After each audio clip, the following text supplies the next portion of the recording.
Like کریں، subscribe کیجیے، bell icon کو دبائیں تاکہ ہماری ویڈیو سب سے پہلے آپ کے پاس پہنچ سکے۔ جو لوگ بڑی عمر کے ہیں ان سے لے کر ابتدائی زندگی سے جو لوگ گزر رہے ہیں ان لوگوں تک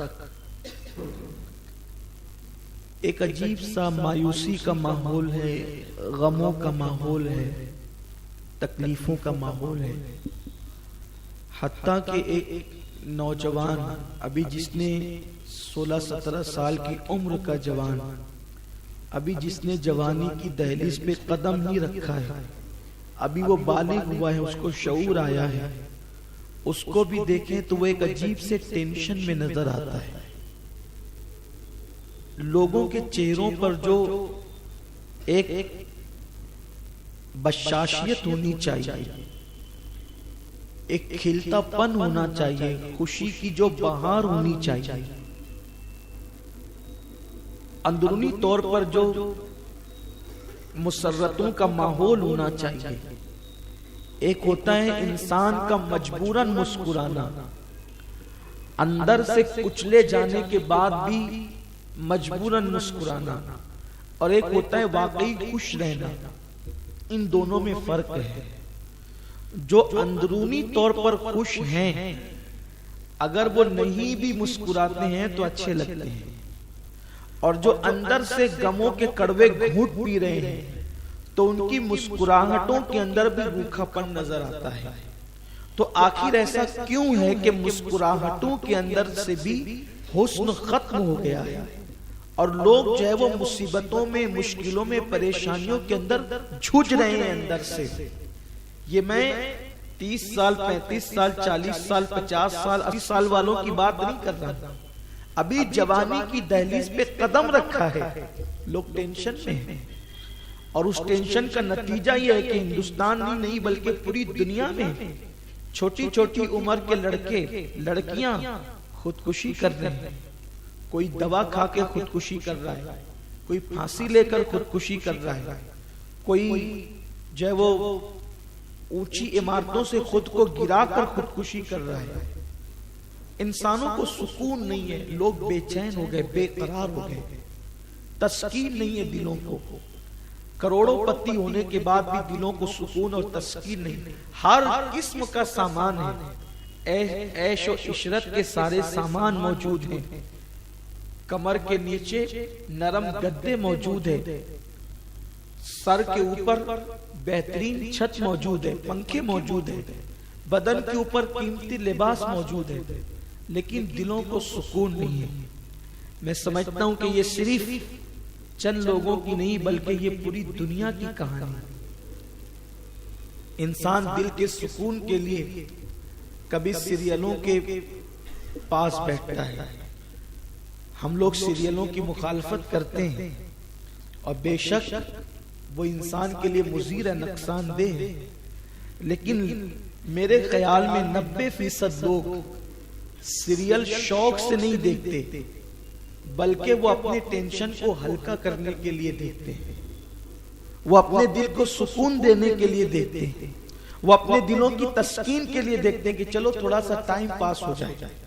فلموں کا جو مزاج بڑھ رہا ہے، اسی لیے تھوڑی دیر کے لیے انسان خوش ہونا چاہتا ہے۔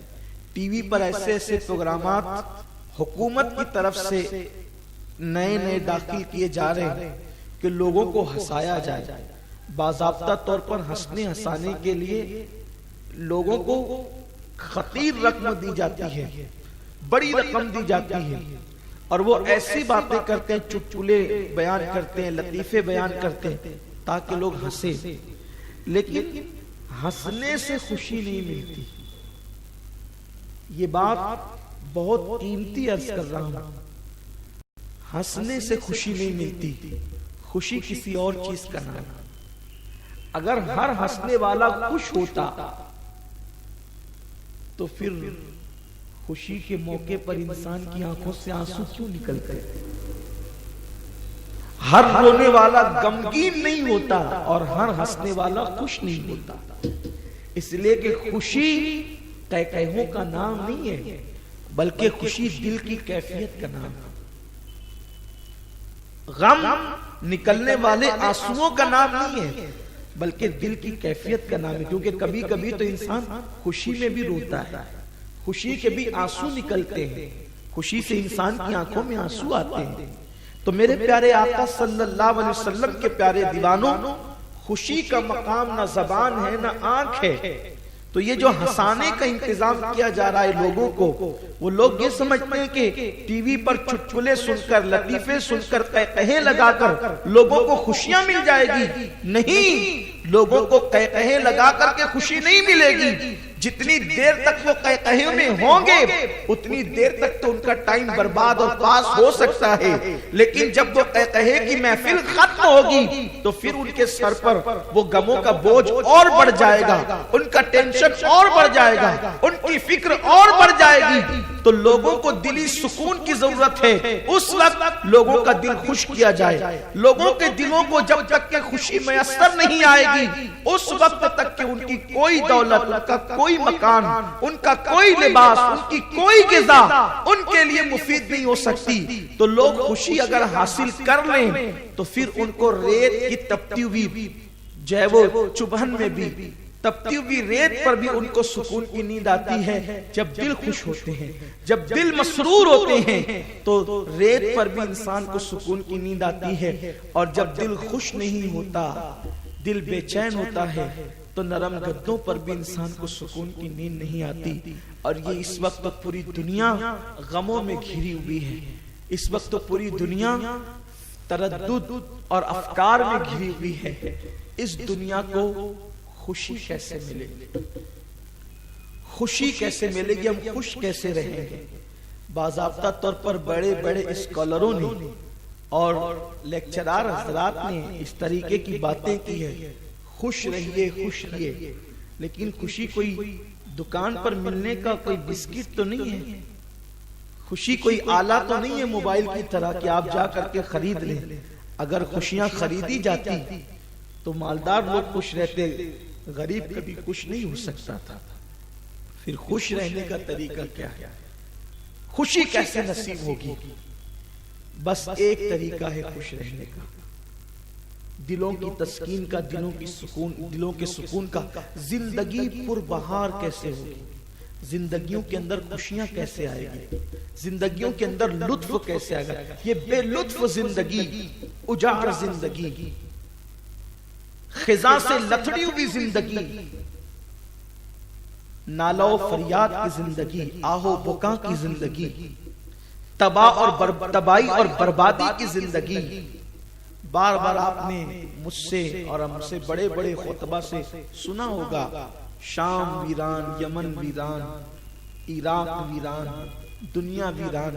اور ابھی تو یہ چند ممالک ہے, پتہ نہیں آگے آگے کون ویران ہوگا. بلکہ کافی نے تو یہاں تک کہہ دیا, حضرت کافی نے, کہ بلبلے اڑ جائے گی, سونا چمن رہ جائے گا. اور کافی نے صرف اپنی بات نہیں کی, کافی نے بہت کافی کہہ دیا. اس لیے کہ قرآن کہتا ہے کل من علیہا فان وَيَبْقَى وَجْهُ رَبِّكَ ذُو الْجَلَالِ وَالْإِكْرَامِ. انہوں نے قرآن پہ نظر رکھ کر کے کہا. لیکن بات یہ کرنی ہے کہ اس وقت تباہی اور ویرانی کے ماحول میں پر بہار زندگی کا راز کیا ہے, خوشی والی زندگی کا راز کیا ہے, مسرت والی زندگی کا راز کیا ہے؟ آپ کو بتاؤں, داڑھی رکھ کر بھی لوگ پرسکون نہیں, ٹوپی پہن کر بھی لوگ پرسکون نہیں, کرتے پاجامے پہننے والے بھی بہت سارے ہیں جن کو سکون نہیں.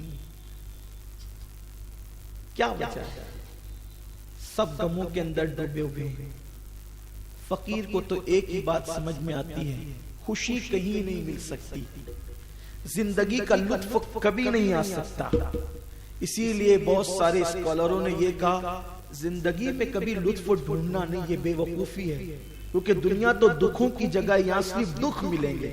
لیکن میرا مذہب وہ نہیں ہے. میرا مذہب تو کہتا ہے وَأَنْتُمُ الْأَعْلَوْنَ إِن كُنتُم مُؤْمِنِينَ. بہاریں تو یہی ہے, اور یہاں کی بہاروں پر وہاں کی بہاریں موقوف ہے. ربنا آتنا فی الدنیا حسنہ وفی الآخرۃ حسنہ. جس کی دنیا اچھی نہیں اس کی آخرت بھی اچھی نہیں، اور جس کی دنیا اچھی ہے اس کی آخرت بھی اچھی ہے. اس لیے کہ دنیا مزرعۃ الآخرہ، دنیا آخرت کی کھیتی ہے.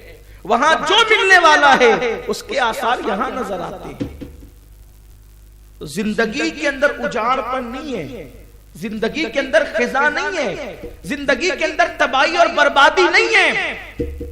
لیکن پر لطف زندگی لائے کہاں سے؟ پرسکون زندگی لائے کہاں سے؟ کیوں سکون نہیں ہے؟ کیوں خوشیاں نہیں ہیں؟ کیوں راحتیں نہیں ہیں؟ کیوں اطمینان نہیں ہے؟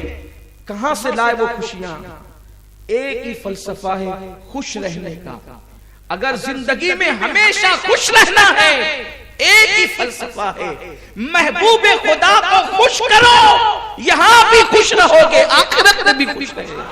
ان کی خوشی اتنی قیمتی ہے، ان کی خوشی اتنی قیمتی ہے کہ خود رب کعبہ بھی ان کو خوش کرنا چاہتا ہے. وَلَسَوْفَ يُعْطِيكَ رَبُّكَ فَتَرْضَىٰ. حبیب اتنا عطا کریں گے کہ آپ راضی ہو جائیں گے. اور ان کی رضا قدرت کے نزدیک ان کی خوشی اتنی قیمتی ہے کہ خود کہتا ہے قَدْ نَرَىٰ تَقَلُّبَ وَجْهِكَ فِي السَّمَاءِ فَلَنُوَلِّيَنَّكَ قِبْلَةً تَرْضَاهَا. حبیب جس طرف تیرا دل چاہے اس کی طرف تو اپنے آپ کو کر لے، اس لیے کہ ہم تیرا بار بار رخ بددہا، تیرا وجہ منیر، تیرا وجہ کریم آسمان کی طرف اٹھانے کو بار بار دیکھتے ہیں. محبوب ان قریب ہم اسی کو قبلہ بنا دیں گے جو تیری چاہت ہے، اس لیے کہ تیری خوشی ہمیں عزیز ہے. قبلہ کیا بنے گا، کون بنے گا؟ قدرت اس سے بے نیاز ہے. اس لیے کہ فَسَمَّا وَجْهُ اللَّهِ، جدھر رخ کر ادھر خدا کا جلوہ موجود ہے. لیکن پیارے جلوہ تو ہر جگہ ہمارا ہے، قبلہ کدھر ہو اس میں خدا بے نیاز ہے. ہمیں قبلہ نہیں، تیری خوشی عزیز ہے. تو جدھر رخ کر لے وہی قبلہ ہو جائے. جب وہ خدا ہو کر محمد الرسول اللہ کو خوش کرنا چاہتا ہے تو امتی کے لیے ان کو خوش کرنا کتنا اہم ہے. اگر ہم حضور کو ایک ہی خوشی ہے، حضور کو خوش کر لیں، دنیا بھی خوشی میں اور آخرت بھی خوشی میں ڈھل جائے. انہیں خوش. ہم اس لیے غمگین ہیں کہ حضور کو خوش نہیں کرتے. ہم اس لیے غمگین ہیں، زندگی پر لطف نہیں ہے، لطف روٹ کر چلی گئی ہے، لطف زندگی سے روٹ کر چلا گیا ہے. خوشیاں زندگی سے روٹ کر چلی گئی. منا لاؤ ان خوشیوں کو، لیکن وہ خوشیاں کسی دکان میں، کسی مے خانے میں نہیں ملے گی. وہ خوشیاں کسی اللہ اکبر آرائش اور زیبائش میں نہیں ملے گی. بس ایک ہے، محمد الرسول اللہ کو خوش کرو، ہر خوشی تمہیں مل جائے. اور ان کو خوش نہیں کیا تو میرا اللہ فرماتا ہے ان الذین یؤذون اللہ ورسولہ لعنہم اللہ فی الدنیا والآخرہ.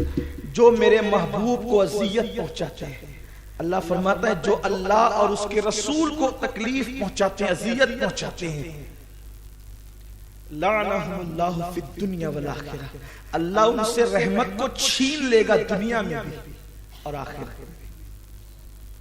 رحمت چھین لی جائے. اللہ کو تو کوئی اذیت پہنچا نہیں سکتا. بس یہاں پر میرے اللہ نے اپنی اذیت اس لیے بیان کی. بات اتنی ہے، اللہ کے لیے نہیں کہتا، صرف سمجھانے کے لیے کہتا. جب محبت اس حد کو پہنچتی ہے نا، جب محبت اس حد کو پہنچتی ہے، تاکس نہ گوید بعد ازاں تو دی گرم من دی گری. جب محبت اس کو پہنچتی ہے کہ جب چوٹ تجھے لگے تو درد ہمیں محسوس ہو، چوٹ تجھے لگے اور درد ہمیں محسوس ہو. یہ محبت کی انتہا ہوتی ہے. قدرت کو تو کوئی اذیت پہنچا نہیں سکتا، اس کو کبھی اذیت نہیں پہنچتی. آپ مر جائیں وہاں کوئی فرق نہیں پڑتا. آپ جیسے 50 مر جائیں، ہم جیسے کروڑوں مر جائیں، اس لیے کہ زندگی اسی نے دی ہے، موت اسی نے دی ہے. کہیں صفے ماتم بچتا ہے، لیکن وہاں کوئی الصمد ہے، وہ وہاں زندگی اور موت کی حیثیت کیا ہے؟ کروڑوں مرتے ہیں، کروڑوں جیتے ہیں، وہ غموں سے پاک ہے، اور وہ ہماری طرح خوشیوں سے بھی پاک ہے۔ ہماری طرح اس کو خوشیاں نہیں ہوتی، کیونکہ خوشی کو محسوس کرنے کے لیے دل چاہیے، اور وہ دل سے پاک ہے۔ یہ ایک الگ سا عنوان ہے۔ وہ بے نیاز ہے، معاذ اللہ، العیاذ باللہ، کسی جگہ اس کا گھر ڈھا دیا جائے، وہ شان بے نیازی، اس کی ربوبیت میں کوئی فرق نہیں آتا، اس کو کوئی اذیت نہیں پہنچا سکتا تھا۔ کیوں اذیت اس کو پہنچ نہیں سکتی؟ تو بے نیاز۔ تو پھر کیوں کہ ان الذین یؤذون اللہ ورسولہ، بے شک جو پہنچاتے ہیں اللہ اس کے رسول کو اذیت، تو یہاں بالکل وہی معاملہ ہے کہ محبوب اذیت تجھے پہنچتی ہے، جس نے تجھے تکلیف پہنچائی تو گویا اس نے اللہ کو تکلیف دی۔ من یطیع الرسول فقد اطاع اللہ، جس نے اطاعت کی اللہ کا رسول کی، اس نے اللہ کی اطاعت کی۔ تو جس نے اذیت پہنچائی رسول کو، اس نے اذیت پہنچائی اللہ، ورنہ اللہ کو اذیت نہیں پہنچائی جائے۔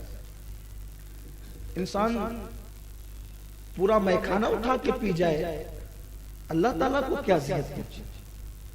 تو مرتا ہے مر، تو جہنم میں جاتا ہے جا، وہ بے نیاز ہے، لیکن اس کو اذیت نہیں پہنچتی۔ اذیت پہنچتی ہے محبوب کو، تو محبوب کو اذیت پہنچتی ہے تو محبوب کی وجہ سے، کیونکہ پیار حبیب کا نا محبوب کو غمگین دیکھتا ہے، محبوب کو غمگین دیکھتا ہے، تو پھر اس کی رحمت بے چین ہو جاتی ہے، اس کی رحمت بے چین ہو جاتی جب محبوب کو غمگین دیکھتا ہے۔ تو اذیت اس طرح اللہ کو پہنچتی ہے کہ محبوب کو اذیت پہنچائی، جس نے گویا اس نے اللہ کو اذیت پہنچائی، تو اب محبوب کو تکلیف کب پہنچتی؟ جو خوشیاں چھین لی گئی ہے مسلمانوں سے، بس وجہ یہ ہے کہ ہم نے رسول پاک کو خوش کرنا چھوڑ دیا، اور جس دن ہم حضور کی خوشی کا خیال کریں گے، ہر خوشی ہمارے گھر چل کر آئے گی، ہمارے قدموں میں چل کر آئے گی۔ تو حضور کو اذیت کب پہنچتی ہے؟ جب کوئی بندہ رسول پاک کی نافرمانی کرتا ہے، حضور نے جن چیزوں سے منع کیا ان چیزوں کو کرتا ہے، حضور کو اذیت پہنچتی ہے، حضور کو تکلیف۔ کمنٹ شیئر ضرور کریے۔